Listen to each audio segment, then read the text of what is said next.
If your partner has told you they don't want sex, they don't want therapy, and they don't want to work on the relationship anymore, but you're still trying to fix it, you may be in denial about the status of your relationship.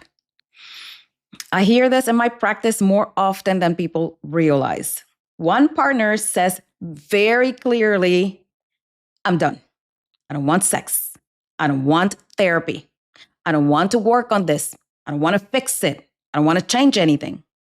And the other partner responds with, let's try harder. Let's go to counseling. Let's rebuild intimacy. Let's make a plan.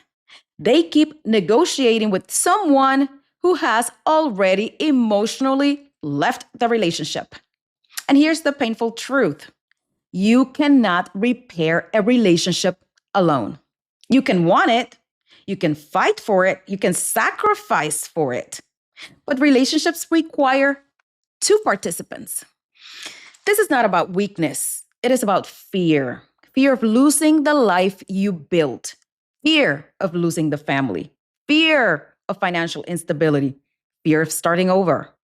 So instead of facing reality, the mind does something protective. It clings to the past version of the relationship, or it clings to an imaginary future where everything somehow goes back to normal. But relationships don't run on memories, they run on participation. So let's get real honest here.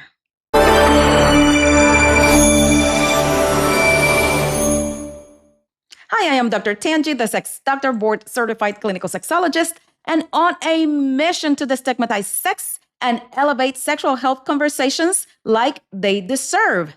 Do me a huge favor. If you're new here, welcome. Consider subscribing and joining this community of sex positive people in which we talk openly and honestly about intimacy, relationships, and sexual health.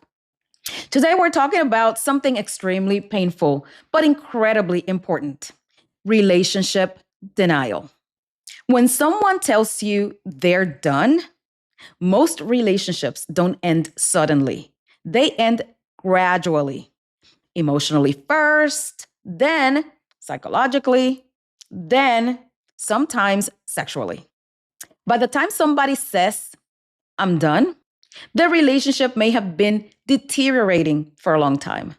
But the partner hearing those words often experiences it as a sudden and shocking event. And that's where denial can begin. Sexlessness is often the first signal. In many relationships, sex disappears before the relationship officially ends. Sex requires things that fragile relationships lose first: connection, desire, emotional safety, vulnerability. When those collapse, sex often collapses too. So when someone says, I'm not interested in sex anymore, that statement can sometimes mean something deeper. I'm no longer emotionally invested in this relationship. Those are very different conversations. Many couples avoid confronting that difference. Something important that people need to understand is that relationships rarely end in a single moment. Most relationships end in stages. And understanding those stages can help you understand where you are. Stage 1, distress. At this stage, something feels wrong. Couples argue more, sex becomes less frequent, resentment starts building, but both partners are still emotionally invested. Repair is very possible here. Unfortunately, many couples ignore the distress signals. Stage 2, disengagement. This is where sexlessness often appears. One partner begins withdrawing emotionally. They stop initiating affection. They stop trying to repair conflict. They may still remain in the relationship though, but their emotional investment is declining. You might hear things like, I'm tired. I just need space. I don't feel the same anymore. Repair is still possible here, but both partners must engage. Stage 3, decision. At this stage, one partner has made the internal decision. They may not have announced it yet, but psychologically, they have left their relationship. They have moved on. They stop imagining a future together. They actually start imagining a future where you don't exist. Sex may disappear completely. They begin detaching emotionally. And something important happens here. They stop negotiating. And stage 4 is disclosure. This is when the partner finally says it out loud. I'm done. I want a separation. I don't want to keep trying. For the partner hearing those words, it feels sudden. But for the partner saying them, the relationship may have ended internally months or years earlier. One of the most painful things in relationships is when two people are living in different emotional timelines. One person is trying to repair the relationship. The other person has already left the relationship. And this is why denial happens. Denial is not stupidity. Denial is protection. Accepting that a relationship may be ending forces people to confront terrifying questions. What happens to the family? What happens to the house? What happens to the finances? Who am I outside of this relationship? So the brain delays the truth, but delaying the truth often prolongs the suffering. And this is a trap of overfunctioning. One of the most common patterns I see is overfunctioning. When one partner pulls away, the other partner tries harder, more frequent, more vigorously. They initiate more conversations. They push for therapy. They try to improve the relationship alone. But here's the paradox. The more one partner chases, the more the other partner withdraws. Pressure increases avoidance, not the other way around. And the relationship becomes a painful cycle.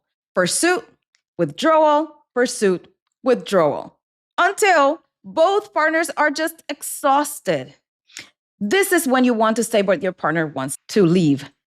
This one is one of the hardest positions to be in. You still love them. You still want the relationship. You believe things can be repaired, but the other partner or the other person seems determined to end it. In this moment, many people start begging. They start negotiating. They start promising to change. They start trying to convince their partner to stay. But here's a difficult truth. You cannot convince someone to want a relationship they no longer want. What you can do instead is ask honest questions. How long have you felt this way? Have you already decided to leave? Is there any part of you that still wants to repair this? Would a separation help us understand things more clearly? These questions are not desperate. They are responsible. They move the conversation from denial into clarity.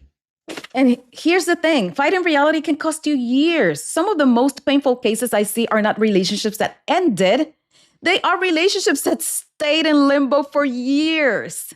One partner had emotionally left, but the other partner kept trying to revive the relationship, begging, negotiating, waiting, hoping. Sometimes people lose years of their life fighting for something that the other person had already let go of. Hope is powerful, but hope without reality can become a prison. Here's the question. Does accepting reality mean the relationship is over? Not necessarily. Sometimes honesty opens doors. Sometimes separation creates clarity. Sometimes couples rebuild after confronting painful truths. But repair cannot happen inside denial. Repair requires honesty. It requires clarity. And honesty begins with listening, really listening. When someone tells you the truth about how they feel. This is the hardest truth about love. Many people believe love means holding on no matter what. But sometimes love means something else. Sometimes love means saying, I hear what you're telling me. I see where you are. I respect the truth you're speaking. Even if that truth breaks your heart. Sometimes releasing someone is not failure. Sometimes it is the most compassionate act available. Let me ask you something honestly. Have you ever been in a relationship where one person had clearly checked out, but the other partner kept trying to hold on? What made it so difficult to accept the truth? And if you're in that situation right now, do you feel like you're trying to repair something together or trying to repair something alone? I read the comments, so tell me your thoughts below. I know this is a very difficult topic and this is a very hard truth to hear and to accept. But the sooner you accept truth and stop living in a fantasy world that only lives in your mind, the sooner you can move on, either with a repair, with a true repair of the relationship based on solid ground, or moving on so everybody can be happy. This is Dr. Tangie, the sex doctor, and as usual, I wish you safe, healthy, and pleasurable sex of whatever kind you practice. See you next time.